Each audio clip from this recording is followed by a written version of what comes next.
பாகியலட்சுமி சீரியலில் இப்போ என்ன நடக்குது அப்படின்னா, கோபி வந்து ட்ரிங்க்ஸ் பண்ணிவிட்டு வீட்டுக்கு வராரு. இதை பார்த்தோன்னே ஈஸ்வரிக்கு ரொம்ப பெரிய ஷாக்கிங்காக இருக்குது.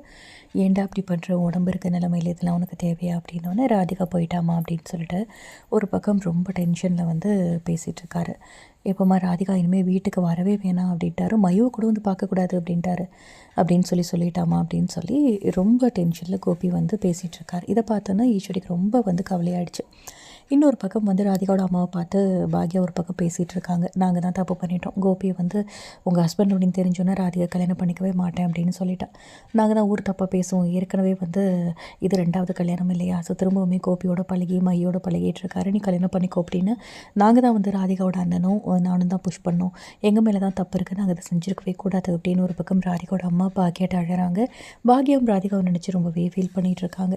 இப்போ கோபி தினம் வந்து ராதிகா இங்கே வரக்கூடாது அப்படின்னு சொன்னதை நினச்சி அழுதுட்டுருக்காரு. இதனால ஈஸ்வரி போயிட்டு கோபிக்கிட்ட பேசுகிறாங்க. ஒன்று வேணான்னு ஒதுக்கி தள்ளவங்களை நினச்சி நீ எதுக்குப்பா ஃபீல் பண்ணணும்? உனக்கு தான் நாங்கள் எல்லாருமே இருக்கோமே. விட்டுட்டு போனவங்களை நினச்சி உன் கூட இருக்கிறவங்கள கஷ்டப்படுத்தக்கூடாது இல்லையா? அதனால நீ ஏன் வந்து கஷ்டப்படுத்திகிட்டு இருக்க? எல்லாமே சரியாயிடும் கோபி, எதை நினச்சும் கவலைப்படாத, நான் உங்கள் கூடவே தான் இருக்கும் அப்படின்னு சொல்லி ஒரு பக்கம் ஈஸ்வரி ஆறுதலாக வந்து பேசுகிறாங்க.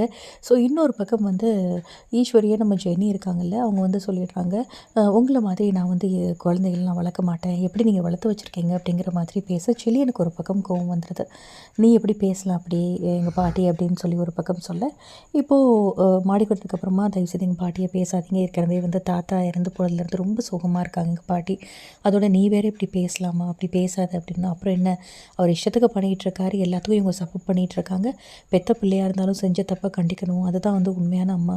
இந்த மாதிரி பாவம் ஆண்டி எவ்வளோ கஷ்டப்படுறாங்க பாத்தியா அப்படின்னு சொல்லி ஒரு பக்கம் பேசிகிட்டு இருக்காங்க ஜெனி. பாக்யாவுக்கு வக்காலத்து வாங்கிட்டு பேசிகிட்டு இருக்காங்க. ஸோ இனிமேல் என்ன நடக்க போகுது, கோபி என்ன முடிவு பண்ண போகிறாரு, அடுத்து வந்து ராதிகா வந்து ரொம்ப கிளியராக இருக்காங்க கோபி வேணாம் அப்படின்னு சொல்லிட்டு. அப்கமிங்கில் என்ன ட்விஸ்ட் நடக்க போகுதுன்னு வெயிட் பண்ணி பார்க்கலாம். இந்த வீடியோ பிடிச்சிருந்தால் லைக் பண்ணுங்கள். இந்த மாதிரி அப்டேட்க்கு மறக்காமல் நம்ம சேனலை சப்ஸ்கிரைப் பண்ணுங்கள். தேங்க்யூ.